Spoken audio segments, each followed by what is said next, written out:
Bem-vindos ao Pode Transferir, o podcast onde conversas sobre ciência encontram espaço para trazer mais conhecimento ao seu dia a dia.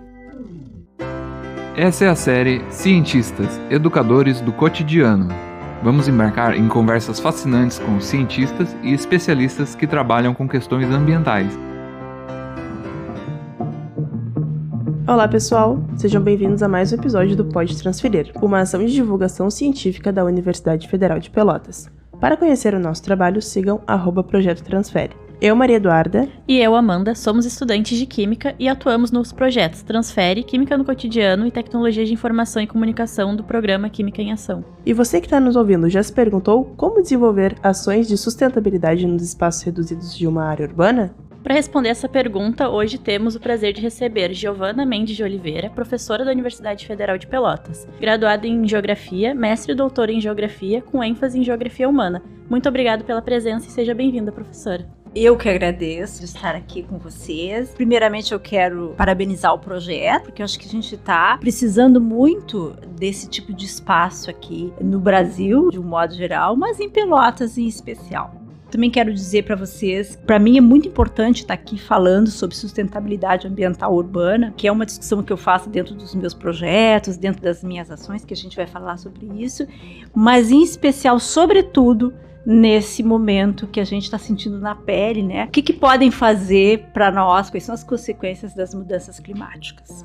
Professora Giovana, você vem trabalhando com temas relacionados à sustentabilidade. Com base em suas ações e produções, poderia indicar algumas estratégias e iniciativas que podem ser adotadas para promover a sustentabilidade e, ao mesmo tempo, a saúde nos espaços de uma área urbana? Para começar a falar sobre isso, é preciso dizer que a sustentabilidade é um termo polissêmico, né? Todo mundo fala em sustentabilidade. E eu quero deixar claro que os projetos que eu trabalho e as coisas que eu desenvolvo consideram. Sustentabilidade é sustentar. E o que a gente quer sustentar? A gente quer sustentar uma relação da comunidade, da sociedade com a natureza.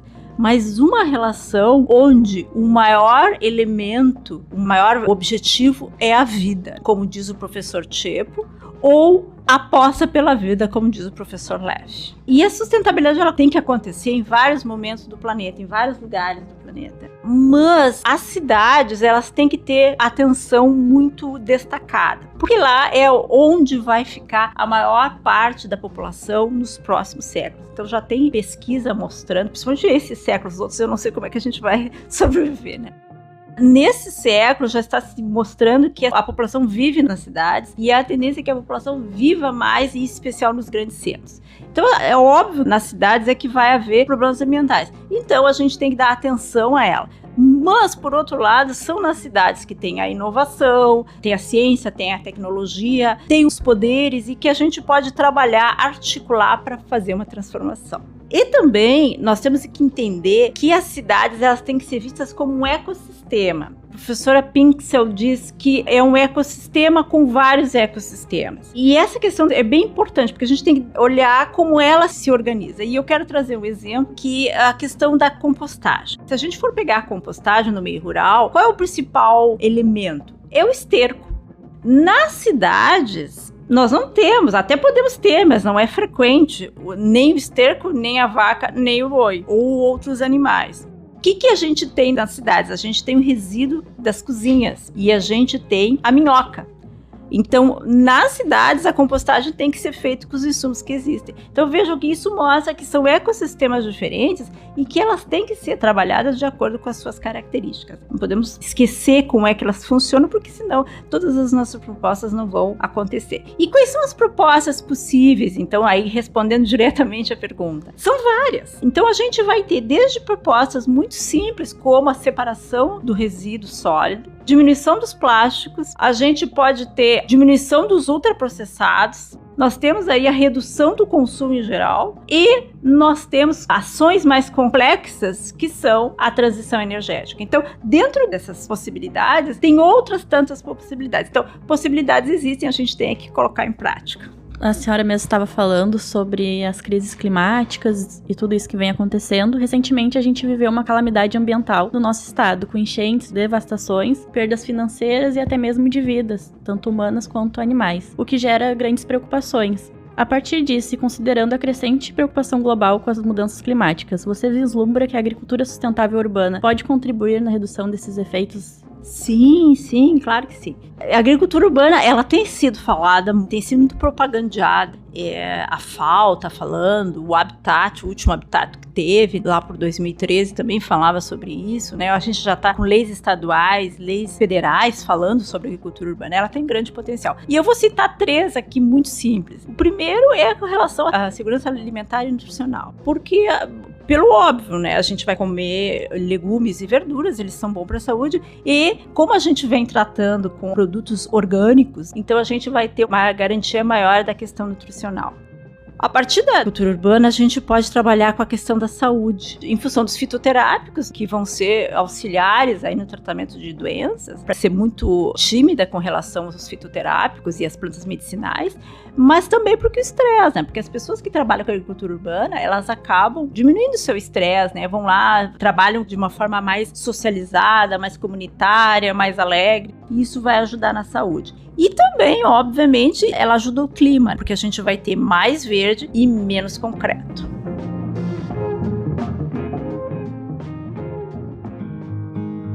Professora Giovana, você coordena um projeto de extensão universitária registrado na Universidade Federal de Pelotas, que tem um objetivo de conectar a universidade e a comunidade, com foco na sustentabilidade e em hortas urbanas. Você poderia nos explicar quais as comunidades são atendidas e como essas ações são recebidas pelo nosso público? Sim! Desde 2017, a gente tem esse projeto que se chama Hortas Urbanas, um projeto de sustentabilidade para a comunidade pelotense. Então, a gente começou há muito tempo, não tinha uma quantidade de leis que defendiam a questão das hortas urbanas, e a gente começou a trabalhar lá a partir das associações comunitárias, depois vieram as UBSs, agora a gente já tem ONGs e também a gente tem escolas que a gente trabalha. Sempre é muito bem-vindo, pessoas querem muito, é difícil a gente chegar numa comunidade, falar sobre horta, não juntar um monte de gente querendo falar sobre isso e querendo fazer horta.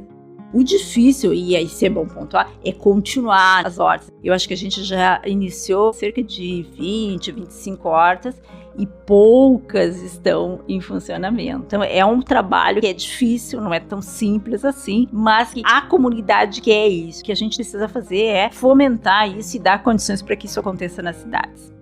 Nas hortas urbanas, como você mencionou, são produzidos principalmente hortaliças, legumes, chás, entre outras coisas. Imagino que haja vários desdobramentos e ações paralelas em ações multi-interdisciplinares. Quais são as principais ações do projeto, além das hortas em si? Eu vi que a senhora falou sobre as UBSs, o que mais? A horta em si, ela é o primeiro passo, e eu diria que é a coisa mais simples. A gente prepara a terra, planta as hortaliças, os legumes. A gente tem incentivado as abelhas sem ferrão, porque poliniza bastante, mas a gente tem alguns casos, mas ainda tem um certo receio com a abelha, né? Mas elas fazem, tem numa escola aqui, não tem problema nenhum. Então a gente começa com esse projeto de colocar as plantas na terra, mas a gente vai além disso, porque várias coisas vão acontecendo e para isso a gente precisa de uma equipe interdisciplinar. Então hoje a gente tem várias áreas. A gente tem a engenharia civil, a gente tem a engenharia agrícola, a gente tem a farmácia, a enfermagem, eu vou esquecer de alguém, vou ficar brava, a agronomia, óbvio, a nutrição, a geografia, a sociologia. E cada um tem uma função nesse projeto. Então, eu vou dar um exemplo que pessoas podem achar estranho, que é da engenharia civil. Bom, o que aconteceu? Nós começamos uma horta na tablada e aí a água ficou muito cara. E aí eu disse, como que a gente vai fazer? Coleta a água da chuva. Então aí a gente foi lá e a gente chamou o pessoal da engenharia civil da UFPEL, o professor Herbert Rosseto, que trabalha com isso, então fomos construir aí a coleta da água da chuva. Bom, aí trabalhar com... Me esqueci da gastronomia, eu vou falar bastante da gastronomia. Tem a berinjela lá, o que a gente faz com a berinjela? Todo mundo, é bom, é fácil de produzir, mas ninguém gosta. Qual é o valor nutricional? Aí vem o pessoal da nutrição, explica a importância da berinjela, e vem o pessoal da gastronomia e diz, vamos ver como é que a gente faz a berinjela. O tempero, o alecrim. O alecrim, ele também é medicinal, mas quem que pode explicar isso pra gente? professora Taylor Seolin, que trabalha com a enfermagem, as plantas medicinais, é ela que vai estar explicando. Então, eu acho que a partir da horta a gente vem trabalhando muito. E as ciências humanas, que também pode parecer estranho, né? Eu mesmo, né, da área da geografia, a gente trabalha com a ideia de sustentabilidade mesmo. Pensar na cidade, a sustentabilidade, como aquele ato de uma horta em si pode ajudar nos extremos aí que estão ocorrendo, para não ter esses extremos que estão ocorrendo aí no nosso clima.